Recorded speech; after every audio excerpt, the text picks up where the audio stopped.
गोठ छड़ा दंता हाथी चलाइछि आतंक। आतंकित अवस्थारे जीवन यापन करुछंती लोके। भयभीत अवस्थारे चाषी माने चाष अमल करिवे किपरि, एहारी भितरे आसीछि बड़ दुखद खबर। दर्शक बंधु, शौच हेबाकु जाई गोठ छड़ा दंता आक्रमण रे जणे व्यक्तिंक मृत्यु। केन्दुझर जिला चंपुआ रेंज जोड़ा पोखरी ग्रामर नरोत्तम महांत आज भोर सकाळ समय रे घर पछ पाख पोखरी को शौच हेबाकु जाइथिबा बेले एक गोठ छड़ा दंता हाथी हाबुडरे पड़ी जाइथिले।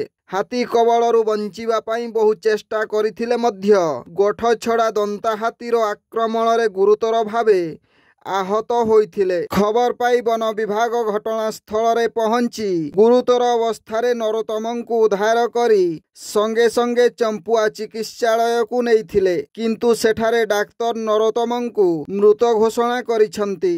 ब्यूरो रिपोर्ट, जनजागरण ओडिया। वीडियो गुड़िक आपण मानकु भल लागुथिला हम चैनल को सब्सक्राइब करने सह लाइक शेयर करने को भूलंतु नहीं।